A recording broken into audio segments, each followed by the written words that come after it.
नमस्कार सांग मैंने आपण मानू समस्त मो स्टोरी चैनल स्वागत। चलतु कहानी शुणा धीरे धीरे प्रेम हलार तृतीय भाग।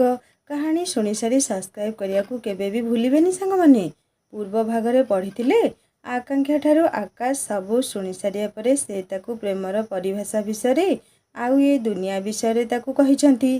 तापरे तांको जोरे भोक लागिछि। एबे चलंतु तापरे कोन हला शुणिबा। आकांक्षा कहला हो ठीक अछि, तुमे धोई धोई हुई आस, मु आम दुहींक पई खाइबा आणुछि। दुहें मिसी खाइबा नहेले मजा लागिबनी।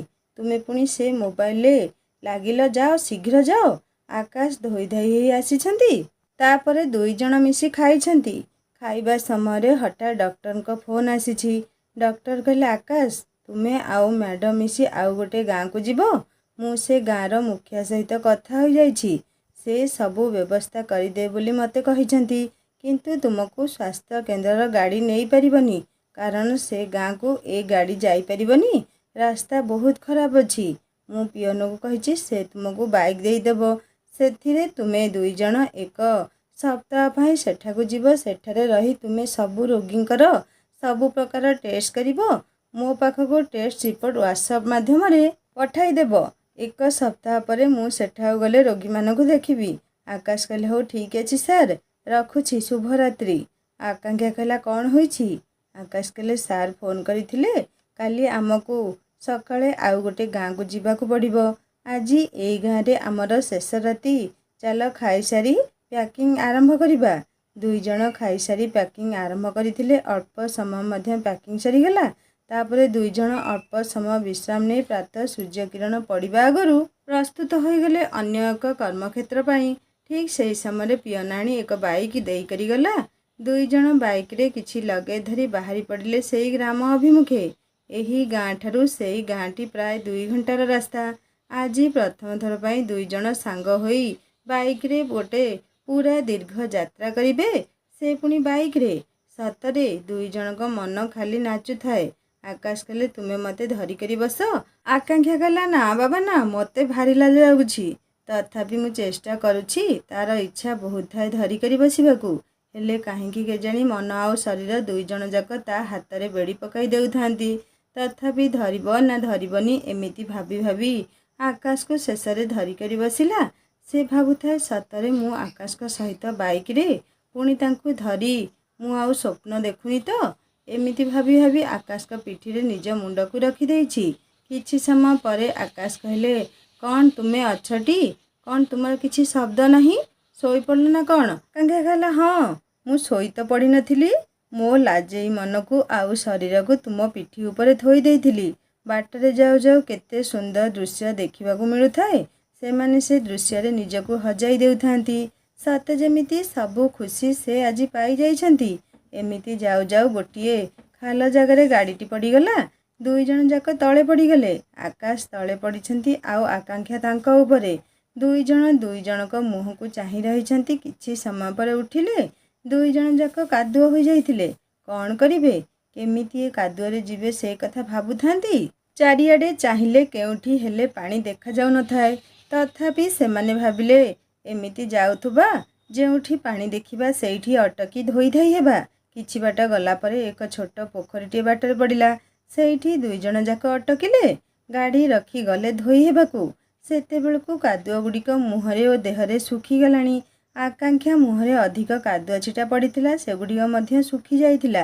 आकांक्षा जाई धोइला जे सेगुड़िक छाड़िला नाही। दुई जण जाक दुई जनक मुहर कादुआ को धोइबाकू लागिले।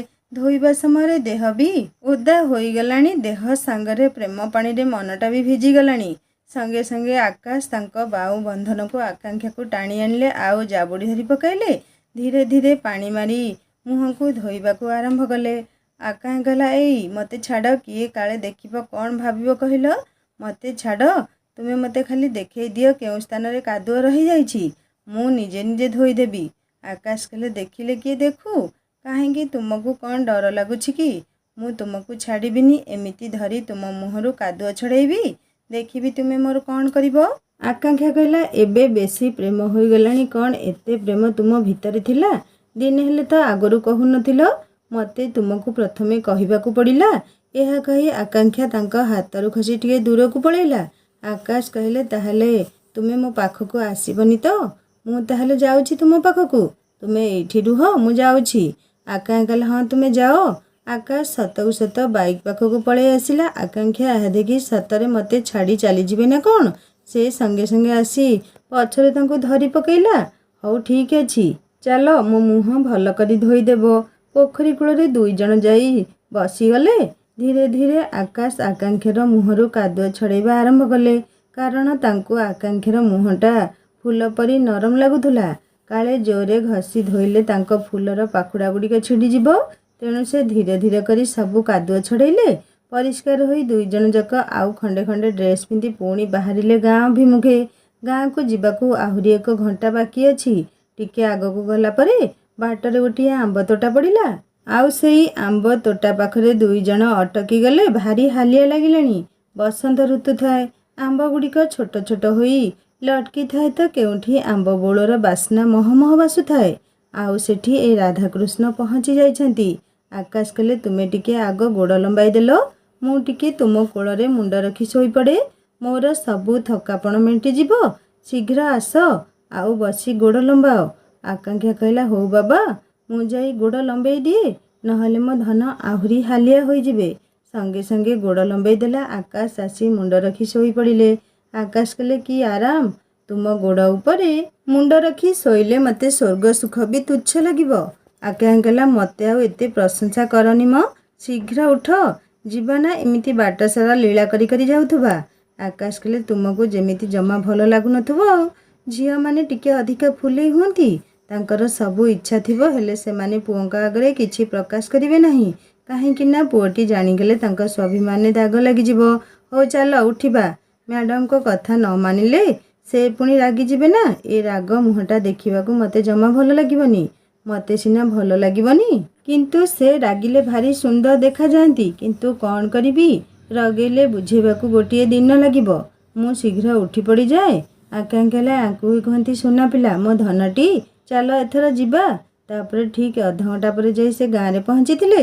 ଗାଁରେ ପହଞ୍ଚି ସାରିବା ପରେ ଗାଁର ଲୋକମାନେ ସେ ଦୁଇ ଜଣଙ୍କୁ ଆଦର ଅଭ୍ୟର୍ଥନା ଜଣାଇ ପାଛୋଟି ନେଲେ।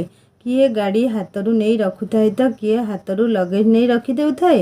ଆଉ କିଏ ଆକାଶଙ୍କ ହାତ ଧରି ନେଇ ବସାଇଲାଣି ତ ଆଉ କିଏ ଆକାଙ୍କ୍ଷାଙ୍କ ହାତ ଧରି ନେଇ ବସେଇଲାଣି। କିଏ ଆଦର ଯତ୍ନ ସେହି ଗ୍ରାମବାସୀଙ୍କର।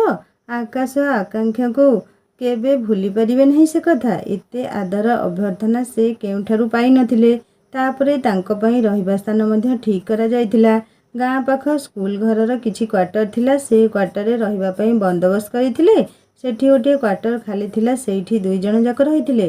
ସତରେ ଏ ମାସକର ଡ୍ୟୁଟି ପଡ଼ି ଦୁଇ ଜଣ ନିଜ ପରିବାରକୁ ଯେମିତି ପୂରାପୂରି ଭୁଲି ଯାଇଛନ୍ତି। ତାଙ୍କ ସହିତ ଯେମିତି ସମ୍ପର୍କ ବିଚ୍ଛିନ୍ନ ହୋଇଯାଇଛି। କ'ଣ କରିବେ, ଅଫିସ୍ ଡ୍ୟୁଟି ତ କରିବାକୁ ପଡ଼ିବ। କିନ୍ତୁ ପ୍ରେମର ଗାଡ଼ିଟା ବହୁ ଜୋରରେ ଆଗେଇ ଚାଲିଛି। ସେତେବେଳକୁ ସନ୍ଧ୍ୟା ହୋଇ ଆସିଲାଣି। ଏମାନେ ବି ଦୁଇ ଜଣ ସମ୍ପୂର୍ଣ୍ଣ ଭାବରେ ଥକି ପଡ଼ିଥାନ୍ତି। ଯାହା ହେଉ ଦୁଇ ଜଣ ଖାଇସାରି ଯାଇ ଶୋଇପଡ଼ିଲେ। ସକାଳୁ ଆକାଙ୍କ୍ଷା ପ୍ରଥମେ ଉଠିଗଲା। ଗାଧୋଇ ପୂଜା ଆଦି ନିତ୍ୟକର୍ମ ସାରି ଆକାଶକୁ ଉଠାଇଲା। ସେ ମଧ୍ୟ ଟିକେ ନଖରା ଦେଖାଇ ଉଠି ପଡ଼ିଲେ। ଦୁଇ ଜଣ ସିନା କ୍ୱାର୍ଟରରେ ରହିଥିଲେ, କିନ୍ତୁ ଖାଇବା ବ୍ୟବସ୍ଥା ଗାଁ ଲୋକମାନେ ଜଣ ଜଣଙ୍କ ଘରେ ରଖିଥିଲେ। 1 ସପ୍ତାହ ପାଇଁ ସେମାନେ ଏକ ଲିଷ୍ଟ କରିଦେଇଥିଲେ। ଜଣକ ଘରେ ସକାଳ ଜଳଖିଆ, ଆଉ ଜଣ ଘରେ ଦ୍ୱିପହର ଖାଦ୍ୟ ଓ ଆଉ ଜଣକ ଘରେ ରାତିର ଖାଦ୍ୟ ଖାଉଥିଲେ। ଆଉ ସନ୍ଧ୍ୟା ବେଳ ପାଇଁ ଗାଁରେ ଥିବା ଗୁଡ଼ିଆ ଦୋକାନରୁ ସ୍ୱତନ୍ତ୍ର ଭାବରେ ବରା, ଆଳୁଚପ, ଜିଲାପି ଆସୁଥିଲା। ଦୁଇ ଜଣଙ୍କର ପ୍ରେମ ପୂରା ପବନର ବେଗଠାରୁ ଆହୁରି ବେଗଗାମୀ ଥିଲା। ସେଠାରେ ଖାଇବା ବି ବହୁ ସ୍ୱାଦିଷ୍ଟ ଥିଲା। ପ୍ରଥମ ଦିନ ଡ୍ୟୁଟି ଆରମ୍ଭ ହୋଇଗଲା। ଆକାଶ ସବୁ ଟେଷ୍ଟ ଆରମ୍ଭ କରିଦେଲେ। ଆଉ ତାଙ୍କୁ ଏ କାମରେ ଆକାଙ୍କ୍ଷା ସହଯୋଗ କରୁଥାନ୍ତି। 2-3 ଦିନ ଯାଇଛି କି ନାହିଁ, ସେ ଗ୍ରାମରେ ଏକ ବାହାଘର ହେଲା। ସମସ୍ତେ ଭାବି ଦେଇଛନ୍ତି ଏମାନେ ବୋଧେ ସ୍ୱାମୀ ସ୍ତ୍ରୀ ଅଟନ୍ତି। କାରଣ ଆକାଙ୍କ୍ଷା ତ ମଥାରେ ସିନ୍ଦୁର ଓ ହାତରେ ଶଙ୍ଖା ପିନ୍ଧିଛନ୍ତି। ସେଇ ଗ୍ରାମରେ ପ୍ରଥା ଅଛି, ବାହାଘରକୁ ଆସିଥିବା ନିମନ୍ତ୍ରିତ ଅତିଥିମାନେ ସେମାନଙ୍କ ଭିତରେ ଯେଉଁମାନେ ସ୍ୱାମୀ ସ୍ତ୍ରୀ ଥିବେ, ସେମାନେ ସେଇ ନବ ବରବଧୂଙ୍କର ଯେତେବେଳେ ହସ୍ତଗଣ୍ଠି ପଡ଼ିବ ଆଉ ବରବଧୂଙ୍କୁ ମଙ୍ଗଳସୂତ୍ର ପିନ୍ଧାଇ ମଥାରେ ସିନ୍ଦୁର ଲଗେଇବ, ସେ ସମୟରେ ସେଠାରେ ଉପସ୍ଥିତ ଥିବା ସମସ୍ତ ସ୍ୱାମୀ ସ୍ତ୍ରୀମାନେ ମଧ୍ୟ ଆଉ ଥରେ ସ୍ୱାମୀଙ୍କ ହାତରୁ ସିନ୍ଦୁର ପିନ୍ଧି ହାତରେ ଶଙ୍ଖା ଲଗାଇ ବେକରେ ମଙ୍ଗଳସୂତ୍ର ପିନ୍ଧିବେ। ଆକାଶ ଆକାଙ୍କ୍ଷା ମଧ୍ୟ ସେହି ବାହାଘର ନିମନ୍ତ୍ରିତ ଅତିଥି ତଥା ଖାସ୍ ଅତିଥି ଥିଲେ। ସତକୁ ସତ ଦୁଇ ନୂତନ ବରବଧୂଙ୍କର ହସ୍ତଗଣ୍ଠି ସିନ୍ଦୁର ପିନ୍ଧା, ଶଙ୍ଖା ଲଗାଇବାର ପ୍ରଥା ଆରମ୍ଭ ହୋଇଗଲା। ଗାଁର ଝିଅମାନେ ସବୁ ସ୍ୱାମୀ ସ୍ତ୍ରୀଙ୍କୁ ମଧ୍ୟ ଶଙ୍ଖା ସିନ୍ଦୁର ଓ ମଙ୍ଗଳସୂତ୍ର ଆଣି ଦେଇଥିଲେ। ପୁରୋହିତଙ୍କ ମନ୍ତ୍ର ଉଚ୍ଚାରଣ ହେବା ସଙ୍ଗେ ସଙ୍ଗେ ପ୍ରଥମେ ବରବଧୂ ଏହି ପ୍ରଥାଟି କରିବେ। ତାପରେ ସେଠାରେ ଉପସ୍ଥିତ ଥିବା ସମସ୍ତ ସ୍ୱାମୀ ତାଙ୍କ ସ୍ତ୍ରୀଙ୍କ ମଥାରେ ସିନ୍ଦୁର, ହାତରେ ଶଙ୍ଖା ଆଉ ବେକରେ ମଙ୍ଗଳସୂତ୍ର ପିନ୍ଧାଇ ତାଙ୍କର ସେଇ ବିତି ଯାଇଥିବା ବାହାଘର ମଧୁର ମୁହୂର୍ତ୍ତକୁ ସ୍ମରଣ କରିବେ। ଆଖି ପିଛୁଳାକେ ପୁରୋହିତ ମନ୍ତ୍ର ପଢ଼ିବା ଆରମ୍ଭ କରିଦେଲେ। ସବୁ ସ୍ୱାମୀ ସ୍ତ୍ରୀ ପ୍ରଥା ଅନୁସାରେ ତାକୁ ପୂର୍ଣ୍ଣ କରିଥିଲେ। ସେହି ସମୟରେ ଆକାଶ ଓ ଆକାଂକ୍ଷା ବି ନିରୁପାୟ ଥିଲେ। ତାଙ୍କ ପାଖରେ କହିବାକୁ ବି ସମୟ ନଥିଲା ଯେ ସେମାନେ ଦୁଇଜଣ ସ୍ୱାମୀ ସ୍ତ୍ରୀ ନୁହେଁ। ସମସ୍ତେ ଖାଲି କହୁଥାନ୍ତି, ସାର୍ ଶୀଘ୍ର ଆମ ନର୍ସ ଦିଦିଙ୍କୁ ସିନ୍ଦୁର ପିନ୍ଧାଇ ଶଙ୍ଖା ଲଗାଇ ମଙ୍ଗଳସୂତ୍ର ପିନ୍ଧାନ୍ତୁ। ଆକାଶ ଆଉ କରିବେ କ'ଣ? ପରିବେଶ ଓ ପରିସ୍ଥିତିର ଦୋହାଇ ଦେଇ ସଙ୍ଗେ ସଙ୍ଗେ ଆକାଂକ୍ଷାକୁ ପୁଣି ସିନ୍ଦୁର ପିନ୍ଧାଇ ଦେଇଥିଲେ। ହାତରେ ଶଙ୍ଖା ମଧ୍ୟ ପିନ୍ଧାଇ ଦେଲେ ଏବଂ ବେକରେ ମଙ୍ଗଳସୂତ୍ର ମଧ୍ୟ ପିନ୍ଧାଇ ଦେଲେ। ସବୁ ସ୍ୱାମୀ ସ୍ତ୍ରୀ ନବବିବାହିତ ବରବଧୂ ନିକଟରେ ବସି ପଡ଼ିଲେ। ପୁରୋହିତଙ୍କ ମନ୍ତ୍ର ଉଚ୍ଚାରଣରେ ସବୁ ପୁଣି ଥରେ ସେଇ ସ୍ୱାମୀମାନଙ୍କ ସ୍ତ୍ରୀ ସାଜିଲେ। ସମସ୍ତେ ଆସି ସ୍ୱାମୀଙ୍କର ପାଦ ଧୂଳି ନେଲେ ଏବଂ ସ୍ତ୍ରୀ ବୋଲି ପରିଚୟ ଦେଲେ। ଆକାଂକ୍ଷା ବି ସେଇଆ କରୁଥାଏ। ଆକାଶ ତାକୁ ଏଇ ନୂଆ ବୋହୂ ବେଶରେ କେବେ ଦେଖିବ ବୋଲି ଭାବି ନଥିଲା। ସେ ତାକୁ ଦେଖି ନିଜକୁ ସମ୍ଭାଳି ପାରୁନଥାନ୍ତି। ଯାହା ହେଉ ଦୁଇଜଣ ବିବାହ ବନ୍ଧନରେ ବାନ୍ଧି ହୋଇଗଲେ କିଛି ସମୟ ପାଇଁ। ଏମିତି ଏକ ସମୟ ଆସି ତାଙ୍କ ଜୀବନରେ ଦେଖାଦେବ ସେ ଦୁହେଁ କେବେ ଭାବି ନଥିଲେ। ଆକାଶ ଚୁପ୍ ହୋଇ ଠିଆ ହୋଇଥାନ୍ତି, ଆକାଂକ୍ଷା ବି ଚୁପ୍ ହୋଇ ଠିଆ ହୋଇଥାଏ। ସତେ ଯେମିତି ଏଇ କିଛି ସମୟ ଭିତରେ ପୃଥିବୀଟା କିଛି ସମୟ ପାଇଁ ଓଲଟପାଲଟ ହୋଇଗଲା। ତାପରେ ବାହାଘର ସରିଗଲା। ସମସ୍ତେ ବସି ଭୋଜି ଖାଇଲେ। ଆକାଶ ଓ ଆକାଂକ୍ଷା ଯେମିତି ସ୍ଥାଣୁ ପାଲଟି ଯାଇଥାନ୍ତି। ଆକାଶ ଆକାଂକ୍ଷାକୁ କହୁଥାନ୍ତି, ଏଠି ଆଉ ଏମିତି ନୀରବ ଦ୍ରଷ୍ଟା ପାଲଟି ଯାଅନି, ଶୀଘ୍ର ଖାଅ, ଆମେ ଚାଲିଯିବା। ଆକାଂକ୍ଷା ମଧ୍ୟ କିଛି ନ କହି ଆକାଶଙ୍କ କଥା ମାନି ଶୀଘ୍ର ଖାଇଦେଲା। ସେମାନେ ଦୁଇଜଣ ଖାଇସାରି କ୍ୱାର୍ଟରକୁ ଚାଲି ଆସିଲେ। ତାପରେ ଆସି ଫ୍ରେଶ୍ ହୋଇ ଦୁଇଜଣ ବସି ପଡ଼ିଲେ। ଦୁଇ ଅବୁଝା ମନ ଆଜି ନୀରବି ଯାଇଛନ୍ତି।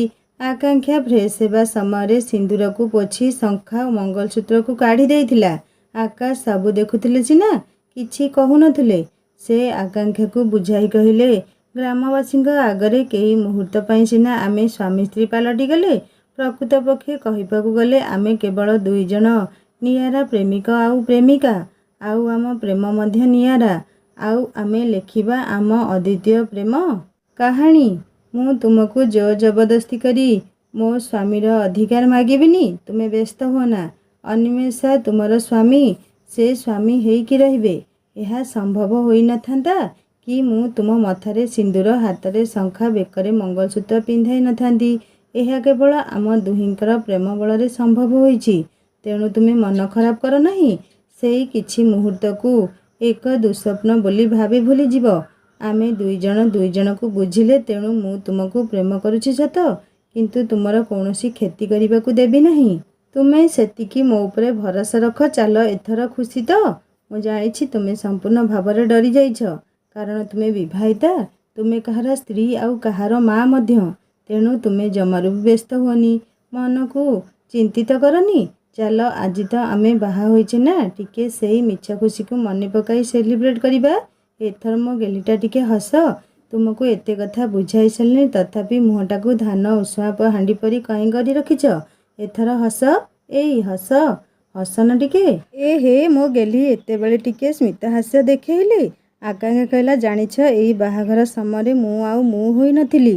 ତୁମେ ଗୋଟେ ପରେ ଗୋଟେ ପ୍ରଥାକୁ କରିଚାଲୁଥାଅ, ମୁଁ ବାଧ୍ୟ ପିଲା ଭଳି ଦେଖେଇଥାଏ। ସତରେ ଏ ଆଉ କିଛି ନୁହେଁ, ଆମର ଏଇ ପ୍ରେମର ନିଶା। ଏହି ନିଶାରେ ମସଗୁଲ ହୋଇ ଆଜି କିଛି ମୁହୂର୍ତ୍ତ ପାଇଁ ହେଉ ପଛେ ସ୍ୱାମୀ ସ୍ତ୍ରୀ ହେବାର ସୌଭାଗ୍ୟ ପାଇପାରିଲେ। ଆକାଶ କହିଲେ, ତୁମେ ଜାଣିଛ, ତୁମେ ଯେତେବେଳେ ନାଲି ଓଢ଼ଣୀ ପକାଇ ମୋ ହାତରୁ ମଥାରେ ସିନ୍ଦୁର ପିନ୍ଧି ହାତରେ ଶଙ୍ଖା ଆଉ ବେକରେ ମଙ୍ଗଳସୂତ୍ର ପକାଇଥିଲ, ସତେ ଯେମିତି ନାଲି ଟୁକୁଟୁକୁ ସାଧବ ବୋହୂଟି ଜାକିଜୁକି ହୋଇ ଆସି ମୋ ହାତରେ ଧରା ଦେଇଛି। ଆଉ ମୁଁ ତାକୁ ଆଉଁସି ମୋ ହାତର ପାପୁଲିରେ ରଖି କେତେ ସ୍ୱପ୍ନ ଦେଖୁଛି। ସେଇ ଟିକିଏ ମୁହୂର୍ତ୍ତ ହେଉ ପଛେ ସେ ବି ଅବିସ୍ମରଣୀୟ ହୋଇ ରହିବ। ଆଉ ସେଠି ଯେତେ ଯୋଡ଼ି ବରବଧୂ ଥିଲେ, ଏମିତି ନବବିବାହିତ ବରବଧୂଙ୍କଠାରୁ ବି ଆମ ଯୋଡ଼ି ଭାରି ସୁନ୍ଦର ଥିଲା। ମୁଁ ମିଛ କହୁନି ମ। ମୁଁ ସମସ୍ତଙ୍କୁ ଟିକେ ଚାହିଁ ଦେଖିଲି। ସମସ୍ତଙ୍କ ଆଖି କେବଳ ଆମ ଦୁହିଁଙ୍କ ଉପରେ ଲାଖି ରହିଥିଲା। ସେଇତକ ଖୁସି ମୋ ପାଇଁ ସବୁକିଛି। ଆଉ ତୁମର ସେଇ ମୁହୂର୍ତ୍ତରେ କି ପ୍ରତିକ୍ରିୟା ଥିଲା ମୋତେ କହିବନି? ଶୀଘ୍ର କୁହ, ମୋତେ ଶୁଣିବାକୁ ଭାରି ଇଚ୍ଛା ହେଉଛି। ତୁମେ କିଛି କହୁନ ଯେ? ତୁମେ କ'ଣ ଏ ପର୍ଯ୍ୟନ୍ତ ମୋ ଉପରେ ରାଗିଛ? ସତରେ ତୁମେ ମୋତେ କିଛି କହିବନି? ହଉ ଠିକ୍ ଅଛି, କିଛି ନ କୁହ, ହେଲେ ମୋ ଉପରେ ରାଗନି। ଆକାଶ ଏତିକି କହୁ କହୁ ଆକାଂକ୍ଷା ତାଙ୍କୁ କୁଣ୍ଢାଇ ଧରି କାନ୍ଦିବାକୁ ଲାଗିଲା। ଆକାଶ କହିଲେ, ଦେଖ, ତୁମକୁ ଏତେ କଥା କହି ବୁଝାଇଲି, ତଥାପି ତୁମେ ମୋତେ ଏ ପର୍ଯ୍ୟନ୍ତ ବୁଝିପାରିଲ ନାହିଁ। ତାହେଲେ ଆମେ ଦୁଇ ଜଣ ଆଉ ପ୍ରେମ କରିବା ଦରକାର ନାହିଁ। ଏଥର ତୁମେ ଖୁସି ତ? ଆକାଂକ୍ଷା କହିଲା, ତୁମେ ଯେଉଁ କଥାଟା ପାଟିରେ ଏତେ ସହଜରେ କହିଦେଲ, ତାକୁ ତୁମେ ତୁମ ମନରେ ମାନି ନେଇ ପାରିବ ତ? ତୁମେ ଯଦି ମାନି ନେବ, ତାହେଲେ ମୁଁ ବି ମାନି ନେବାକୁ ବାଧ୍ୟ ହେବି। ଆକାଶ କହିଲେ, ନା, ମୁଁ ତୁମକୁ ଭୁଲି ପାରିବିନି କି ତୁମ ପ୍ରେମକୁ ଭୁଲି ପାରିବିନି। କାହିଁକି ନା ମୁଁ ତୁମକୁ ମୋ ଜୀବନଠୁ ଅଧିକ ଭଲ ପାଏ ଏବଂ ସମ୍ମାନ ବି କରେ। ଦୁଇ ଜଣ ଯାକ କହି ଉଠିଲେ, ତାହେଲେ ଏଇ ମିଛ ବାହାଘର ଅଧ୍ୟାୟ ଏଇଠି ଆଜି ଏଇ ରାତ୍ରିର ଅନ୍ଧକାରରେ ତାକୁ ଅନ୍ଧାର କରି ରଖିଦେବ। କାଲିର ସୂର୍ଯ୍ୟ ଉଇଁଲା ବେଳକୁ ଆମେ ସେଇ ନିଆରା ପ୍ରେମର ପ୍ରେମିକ ପ୍ରେମିକା ଆକାଶ ଓ ଆକାଂକ୍ଷା। ଏଥର ଚାଲ ଶୋଇପଡ଼ିବା। କାଲି ସକାଳୁ ଉଠିଲେ ବହୁତ କାମ ଅଛି। ଶୀଘ୍ର ଶୀଘ୍ର ଶୋଇପଡ଼ିବା। ଆକାଶ ଗୋଟିଏ ରୁମ୍କୁ ଗଲେ, ଆକାଂକ୍ଷା ମଧ୍ୟ ତା ରୁମ୍କୁ ଗଲା ଶୋଇବା ପାଇଁ। ଶୋଇବା ପାଇଁ ସିନା ଆକାଂକ୍ଷା ଗଲା, ହେଲେ ଶୋଇପାରୁନଥାଏ। ସେଇ ମୁହୂର୍ତ୍ତ ଆସି ବାରମ୍ବାର ତା ଆଗରେ ଦଣ୍ଡାୟମାନ ହେଉଥାଏ ଆଉ କହୁଥାଏ, ଆକାଂକ୍ଷା, ତୁ ଯାହା କଲୁ କ'ଣ ଠିକ୍ କଲୁ?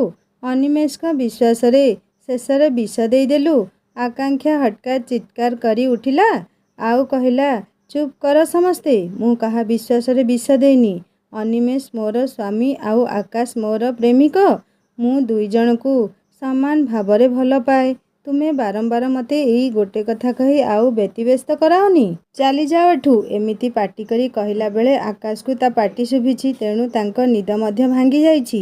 ସେ ଭାବିଛନ୍ତି, ଏଠି ତ ଫୋନ୍ର ନେଟୱାର୍କ ନାହିଁ। ଏତେ ରାତିରେ ଆକାଂକ୍ଷା କାହା ସହିତ କଥା ହେଉଛନ୍ତି? ମୁଁ ଯାଇ ଦେଖେ କ'ଣ ହୋଇଛି।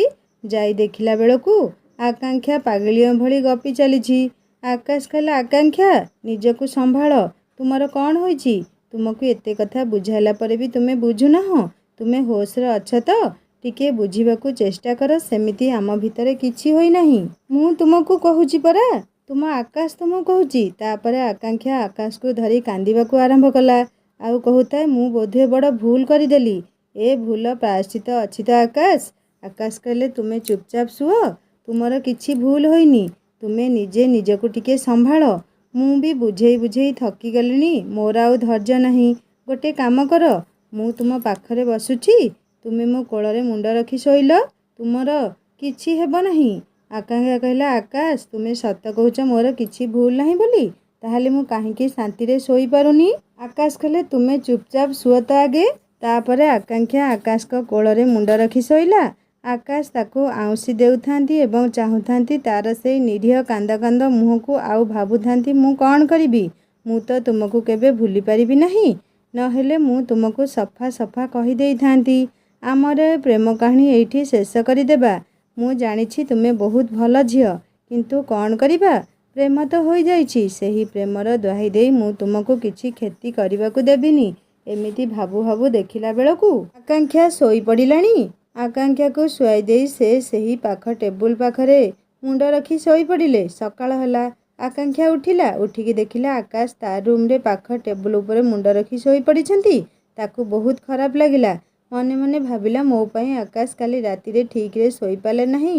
କ'ଣ କରିବ? ବ୍ୟସ୍ତ ହୋଇଯାଇ ଆକାଶଙ୍କ ପିଠିକୁ ଆଉ ମୁହଁକୁ ଆଉଁସି ପକାଇଲା। ଆକାଶ ହଠାତ୍ ଚମକି ପଡ଼ି କହିଲେ, କିଏ? ଆକାଂକ୍ଷା କହିଲା, ଆଉ କିଏ ତୁମକୁ ଆଉଁସିବ? ତୁମ ଆକାଂକ୍ଷା। ମୋ ପାଇଁ ତୁମେ ରାତିରେ ଠିକ୍ରେ ଶୋଇପାରିଲ ନାହିଁ? ଆକାଶ କହିଲା, ନା ନା, ସେମିତି କିଛି ନୁହେଁ। ତୁମେ ଆଗ କହିଲ, ଗତକାଲିର କଥାକୁ ଭୁଲି ସାରିଛ ନା ଏ ପର୍ଯ୍ୟନ୍ତ ଗଣ୍ଠି କରି ଧରି ବସିଛ? ଆକାଂକ୍ଷା କହିଲା, ସେ କଥା କ'ଣ କେବେ ଭୁଲି ହେବ? ଛାଡ଼ ସେ କଥା। ତଥାପି ମୁଁ ତୁମ କଥା ଅନୁସାରେ ଭୁଲି ଯାଇଛି। ଗାଁକୁ ଯିବା। ମୁଁ ଯାଇ ଖାଇବା ତିଆରି କରେ। ଆକାଶ କହିଲେ, ବୋକି ଝିଅଟା ସବୁ ଭୁଲି ଯାଉଛନ୍ତି। ଆରେ ଆମେ ପରା ଗାଁରେ ଖାଇବା। କାଲିଠାରୁ ବୋଧେ ତୁମ ମୁଣ୍ଡ ଆଉ କାମ କରୁନି। ଆକାଶ ଓ ଆକାଂକ୍ଷା ଦୁଇ ଜଣ କଫି ଟିକେ ପିଇ ବାହାରି ପଡ଼ିଲେ ଗାଁ ଭିତରକୁ। ଗାଁରେ ପୁଣି ସବୁ ଟେଷ୍ଟ ଆରମ୍ଭ ହୋଇଗଲା। ଯେଉଁ ସ୍ୱାସ୍ଥ୍ୟକେନ୍ଦ୍ରକୁ 1 ମାସ ଡ୍ୟୁଟି ପାଇଁ ଯାଇଥିଲେ, ସେହି ସ୍ୱାସ୍ଥ୍ୟକେନ୍ଦ୍ରର ପିଅନ ଆସି ପହଞ୍ଚିଲା। ପିଅନ କହିଲା, ସାର୍, ଆଜି ଡକ୍ଟର କହିଛନ୍ତି ଆସିବେ। ଆପଣ ସବୁ କାମ ଶେଷ କରିଦିଅନ୍ତୁ। ଡକ୍ଟର ସାର୍ ଆସି ସବୁ ଦେଖିଦେଲେ ଆମେ ସଙ୍ଗେ ସଙ୍ଗେ ସ୍ୱାସ୍ଥ୍ୟକେନ୍ଦ୍ରକୁ ବାହାରି ପଡ଼ିବା। ଠିକ୍ ତା କଥା ସରିଛି କି ନାହିଁ ଡକ୍ଟର ଆସି ପହଞ୍ଚିଗଲେ। आकाश आकांक्षा कहले गुड मॉर्निंग सर। डॉक्टर कहले गुड मॉर्निंग। आउ सब काम सरी जाइछि तो? आकाश सबू रिपोर्ट आण मु चेक करी औषध लिखिबी। आकाश कहले हाँ सर मु नेउछि। से सबू रिपोर्ट आनी डॉक्टर को देले। तापर से सबू देखिले एवं सही अनुसार रोगी मानक औषध देले। काम सबू सरीगला। तापरे आकाश आकांक्षा जाई रूम रे पैकिंग करी आसिले खाइबा पाई। जहाँ घरे खाइबा पाई बंदोबस्त करा जाइथिला सेठी दुहे खाइले।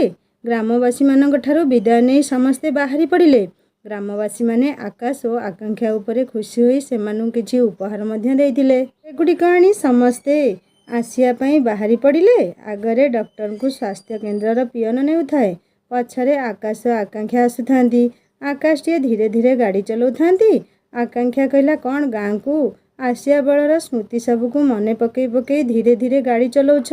भल भल मु भी तुम पिठी मुंड रखी शोई पड़े। डॉक्टर साहब तो बहुत आग को चली गले। आकाश कहले हाँ शोई पड़ बाटरे छाड़ी दे तुमको पलैबी जे। हाँ मु आमर गाँ को आसिया बेलर कादुआ मुह को बेसी मने पकाउथली। कहीं बेसी मने पड़ला कहल? ए पोखरी को देखी मने पड़िला सेइथिपई टिके गाड़ी चलेबा धीरे होईगला। ठीक संध्या बेले जाई स्वास्थ्य केन्द्र रे समस्ते पहुँची गले। संगे संगे डॉक्टर कहले आकाश आउ आकांक्षा तुमे दुई जण एठी 2 दिन रहिबो। तापरे आउ गोटे गाँ अछि सेई गाँ रे काम सरीगले पुणी तुमे दुहे उदला फेरी जीव। आउ 15 दिन एठारे रहिबो तेणु मु जाउछि। तुमे दुहे टिके विश्राम नियो। आकाश और आकांक्षा डॉक्टर को नमस्कार जनाई रहीगले। 2 जण जाक जाई फ्रेश होई बसी पड़ले फोन पाखरे। आज को प्राय 8-10 दिन हब 2 जण परिवार सह कथबार्ता होई नाहंती। आकाश कहले आकांक्षा को तुमे आग फोन ने कथा हुआ मु बसी सुनिबी तापरे मु कथा हेबी तुमे सुनिब। आकांक्षा अनिमेष का पाखक फोन कला। अनिमेष संगे संगे फोन धरी कहले आकांक्षा तुमे ठीक अच्छा तो? केते दिन परे मु तुम कंठस्वर सुनिली। आमे बाप पुआ दुईटा व्यस्त होई गलुनी। पुआ तुमको सबु बेले खोजुची कहूची पापा मामा भल अछंती तो फोन काहे की करू नाहंती? आगरु तो सबु बेले फोन करुथुले एबे काहे की करू नाहंती? से फोन कले कहिबो मु तांको ऊपर रागिछि तांको संगरे मोर कटी हेले मु ताकू बहुत बुझाइली से किंतु बुझिला नहीं। तुम देह भल अछि तो? आउ आकाश भल अछंती तो? मु पुओ को देउछि आग ता संगरे टिके कथा होई जा तापरे आमे कथा हेबा। पुओ कहला मामा तुमे एते दिन हला केउठी थिलो? मो पाखकू आउ पापा पाखकू काहे की फोन करू नथिलो? जानिछ मामा मु तुमको बहुत मिस करूथुली। स्कूल अन्य सांग मानकर मामा माननकू देखी मोर तुम कथा भारी मने पड़ुथुला। मु भाबिथिली तुम सांगरे कटी करी देबी हेले तुम फोन सुनी रही पाली नहीं। तुम सांगरे कथा हेबा पई चली आसिली। तुमर कौन मो कथा मने पड़ु नथुला मामा? ना आउ गोटे मो भलिया पुओटे पाई गलो कि? आकांक्षा आखिरु टोपा टोपा लुह झरी पड़ुथाए। लुह सबको ओठ पी जाउथाए। आकांक्षा कहला मो धन को मु कौन केबे भूली पारिबी? तू परा मो जीवन मो धन तो बिना मु बंची पारिबी नहीं। मु गोटे जरूरी काम रे जाइथिली तो सेठी पापा पाखकू फोन लागु नथुला सेइथिपई मो धन को फोन करि पारु नथिली। आजी पहुँचु पहुँचु आग तोते फोन कली। एथर आउ मोर भूल हेबनी तते सबु बेले फोन करिबी। ताहले एथर मामा संगरे कटी न करी मिटी करी दे।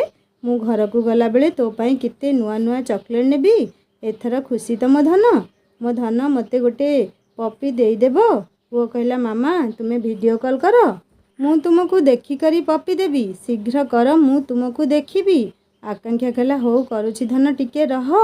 वो कहला पापा मामा को देख मामा मते केमिति पपी देउछंती देख पापा मामा एथर मु खुशी नियो पापा कथा हेबे। अनिमेष कहले एतिकी दिन भितरे मु पूरा पागल होई गलिनी तुमको टिके देखिया पई। तुमे ठीक ठाक अछ तो? सत कहूच तो मो राण पकई कहलो? आकांक्षा हाँ बाबा मु एकदम ठीक अछि। अनिमेष कहले हो ठीक अछि मु ताहले फोन रखुची निजर जत्न नेब ठीक समय खाइबो बाय गुड नाइट। आकाश कहले बाप रे बाप पुओ पूरा तुम पई पागल सतरे से भी हेबा स्वाभाविक। तुमे एते भल जे तुम भली झियो को जे स्त्री रूपरे आउ माँ रूपरे पाइबो से निश्चय एतिकी दिन न देखिले पागल होई जिवो। हे देखुन मु एतिकी दिन रे तुम पई पागल होई गलिनी। आकांक्षा कहला तुमर ए जो फुलिया कथा आउ तुमे तुम घर को फोन लगाओ मु सुनिबी। आकाश तांको घर को फोन लगैले। आकाश रा भौणी कहला भाई नमस्कार। ତୁମେ ଏତେ ଦିନ ହେଲା କେଉଁଠି ଥିଲ? ବାପା ବୋଉ ଆଉ ମୁଁ କେତେ ବ୍ୟସ୍ତ ହୋଇପଡ଼ିଲୁଣି। ଭାଇ, ତୁମ ଉପରେ ବୋଉ ବାପା ରାଗି ଯାଇଛନ୍ତି। କେଉଁଠି ରହିଲା ଯେ ଏତେ ଦିନ ହେଲା ଫୋନ୍ ଟିକେ କରୁନି? କ'ଣ ଭାଇ, ଆଉ ଲୁଚି ଲୁଚି ଭାଉଜ ଦେଖୁନ ତ? ମୋତେ ଲାଗୁଛି ତୁମେ ବୋଧେ ଗୋଟେ ନୂଆ ଭାଉଜ ଦେଖିଲଣି। ତାଙ୍କ ସାଥିରେ ରହି ଆମ ସମସ୍ତଙ୍କୁ ପୁରା ଭୁଲି ସାରିଲଣି। ହଉ ନିଅ, ବାପା ବୋଉ କଥା ହେବେ। ଆକାଶଙ୍କ ବାପା କହିଲେ, ଆକାଶ, ତୁ ଭଲ ଅଛୁ? ତୋ ଦେହ ଭଲ ଅଛି? ବାପା, କେବେ ଘରକୁ ଆସିବୁ? ଯାଇଛୁ ଯେ ଯାଇଛୁ, ମଝିରେ କ'ଣ ଟିକେ ଫୋନ୍ କଲୁ, ତାପରେ ଆଉ କିଛି ନାହିଁ। ଏତେ ଦିନ ପରେ ଆଜି ଫୋନ୍ କରୁଛୁ, ତୋ ଦେହ ପା ଭଲ ଅଛି ତ ବାପା? ହଉ ନେ, ବୋଉ ସାଙ୍ଗରେ ଟିକେ କଥା ହୋଇଯା। ବୋଉ କହିଲେ, ଆକାଶ, ବାପା ବୋଉକୁ ଭୁଲିଗଲୁ କିରେ? ଆଉ ତ ଫୋନ୍ରେ ମୋ ସାଙ୍ଗରେ ଜମା ବି କଥା ହେଉନାହୁଁ। ବାପାରେ, ତୋ ଦେହ ଭଲ ଅଛିଟି? ଖାଇବା ପିଇବା ଠିକ୍ରେ କରୁଛୁ କି ନାହିଁ? ତୁ କେବେ ଆସିବୁ? ମୁଁ ତୋତେ ଟିକେ ଦେଖିବି। ଆକାଶ କହିଲେ, ବୋଉ, ମୁଁ ଉଦଳାଠାରୁ ଆହୁରି ଦୂର ଗୋଟେ ସ୍ୱାସ୍ଥ୍ୟ କେନ୍ଦ୍ରରେ ଆସି ମାସକ ପାଇଁ କାମ କରୁଛି। ସେଠାରେ ଫୋନ୍ ଲାଗୁନାହିଁ, ସେଥିପାଇଁ ମୁଁ ଫୋନ୍ କରିନଥିଲି। ତୁ ଭଲ ଅଛୁ ତ? ତୋ ଦେହ ଭଲ ଅଛି ତ? ତୋ ଦେହର ଯତ୍ନ ନେବୁ ଧନ। ଭଉଣୀ କହିଲା, ଭାଇ, ତୁମେ ଫୋନ୍ ରଖ, ଆଉ ସମୟ ଦେଖି ଫୋନ୍ କରିବ। ଏବେ ମୁଁ ରଖୁଛି। ତାପରେ ଆକାଶ ଓ ଆକାଂକ୍ଷା ଦୁଇଜଣ ସାଙ୍ଗ ହୋଇ ବସି ପଡ଼ିଲେ।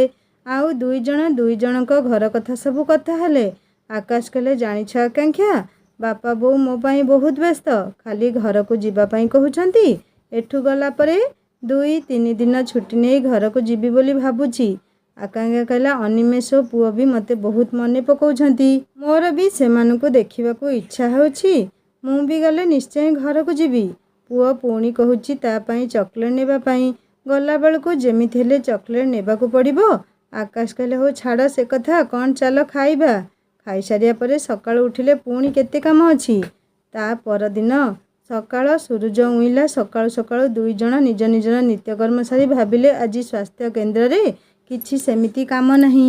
ପିଅନ ଠାରୁ ଶୁଣିଥିଲେ ସ୍ୱାସ୍ଥ୍ୟକେନ୍ଦ୍ରଠାରୁ 5-6 କିଲୋମିଟର ଭିତରେ ଭଲ ଦର୍ଶନୀୟ ସ୍ଥାନ ଅଛି। ତେଣୁ ଦୁଇଜଣ ଯାକ କଥା ହେଲେ, ଚାଲ ସବୁ କାମ ସାରି ଖାଇଦେଇ ସାଙ୍ଗରେ କିଛି ଶୁଖିଲା ଖାଦ୍ୟ ନେଇ ସେଇ ଜାଗାକୁ ବୁଲିବାକୁ ଯିବା। ତାପରେ ଦୁଇଜଣ ଦୁଇଜଣଙ୍କ ସବୁ କାମ ସାରି କିଛି ଶୁଖିଲା ଖାଦ୍ୟ ଧରି ବାହାରି ପଡ଼ିଲେ ସେଇ ଜାଗା ଦେଖିବା ପାଇଁ। କାରଣ ଆକାଶ ପିଅନକୁ କହି ଗାଡ଼ି ନେଇ ଆସିଥିଲେ। ତାପରେ ଦୁଇଜଣ ବାହାରି ପଡ଼ିଲେ ସେହି ସ୍ଥାନକୁ। ପିଅନ କହିଲା, ସାର୍ ଆଉ ମ୍ୟାଡ଼ମ୍, ଶୀଘ୍ର ବାହାରି ଯାଆନ୍ତୁ। ସନ୍ଧ୍ୟା ହୋଇଗଲେ ଆସିବା ପାଇଁ ବହୁତ ଅସୁବିଧା ହେବ। ଜଙ୍ଗଲିଆ ଜାଗା ତ। ଆକାଶ କହିଲେ, ଠିକ୍ କହିଛ ତୁମେ, ମୁଁ ପରା ବାହାରି ସାରିଲିଣି। ମ୍ୟାଡ଼ମ୍ ଏପର୍ଯ୍ୟନ୍ତ ବାହାରି ନାହାନ୍ତି। ଆକାଂକ୍ଷା କହିଲେ, କ'ଣ ମୋ ନାଁରେ ତାଙ୍କ ଆଗରେ କ'ଣ ମିଛ କହୁଛ? ହେଇ ଦେଖ, ମୁଁ ବି ଆସିଗଲିଣି। ଏଥର ଚାଲ ଯିବା। ଦୁଇଜଣ ଯାକ ଖୋଲା ନୀଳ ଆକାଶର ଦୁଇଟି ନିଆରା ପ୍ରେମ ପକ୍ଷୀ ହୋଇ ବିଚରଣ କରିବାକୁ ଆରମ୍ଭ କଲେ। ବାଟସାରା ପ୍ରକୃତିର ମନୋରମ ଦୃଶ୍ୟ, ତା ସହିତ ମୁକ୍ତ ବାୟୁ ଏବଂ ବାଟସାରା ଛୋଟ ଛୋଟ ପାହାଡ଼ି ଝରଣାର କୁଳୁକୁଳୁ ନାଦ ତାଙ୍କ ଦୁଇଜଣଙ୍କୁ ଆହୁରି ଚଳଚଞ୍ଚଳ କରାଉଥାଏ। ଗାଡ଼ି ମଧ୍ୟ ଧୀରେ ଧୀରେ ଚଲାଇ ପ୍ରକୃତିର ଏହି ଅପରୂପ ଶୋଭାକୁ ଉପଭୋଗ କରି ଯାଉଥାନ୍ତି। ସେ ବି ଗଲାବେଳେ ଏମିତି କେତେ ଯୋଡ଼ି ଯାଉଥାନ୍ତି ସେହି ସ୍ଥାନକୁ। ସେ ବି ସମସ୍ତଙ୍କୁ ଦେଖୁଥାନ୍ତି। ଦୁଇଜଣ କଥା ବି ହେଉଥାନ୍ତି। ସାଙ୍ଗମାନେ, ଆକାଂକ୍ଷାର ଏତେ ସୁନ୍ଦର ପରିବାର, ସ୍ୱାମୀ ପୁଅ ଥାଇ ମଧ୍ୟ ସେ ଆକାଶକୁ ଦ୍ୱିତୀୟ ଥର କାହିଁକି ଭଲ ପାଉଥିଲା? ପୁଣି ଦ୍ୱିତୀୟ ଥର କାହିଁକି ବାହା ହେଲା? ତାହା ଜାଣିବା ଏହି କାହାଣୀର ଚତୁର୍ଥ ଭାଗରେ। କାହାଣୀ କେମିତି ଲାଗୁଛି ମୋତେ ନିଶ୍ଚୟ କମେଣ୍ଟ କରି ଜଣାଇବେ। ଯଦି ଭଲ ଲାଗୁଥାଏ ତାହେଲେ ନିହାତି ସବସ୍କ୍ରାଇବ୍ ଟିକେ କରିଦେବେ। ହିନ୍ଦୀ ଷ୍ଟୋରି ଚ୍ୟାନେଲକୁ ଭିଜିଟ୍ କରନ୍ତୁ। ହିନ୍ଦୀ ଷ୍ଟୋରି ଚ୍ୟାନେଲରେ ନୂଆ ନୂଆ କାହାଣୀ ଅପଲୋଡ଼ ହୋଇଯାଇଛି। ଏହି କାହାଣୀର ଡେସ୍କ୍ରିପସନରେ ଲିଙ୍କ୍ ଦେଇଦେଇଛି। କାହାଣୀ ଶୁଣନ୍ତୁ, ସବସ୍କ୍ରାଇବ୍ କରିବାକୁ କେବେ ଭୁଲେନି। ରହୁଛି, ନମସ୍କାର, ଜୟ ଜଗନ୍ନାଥ।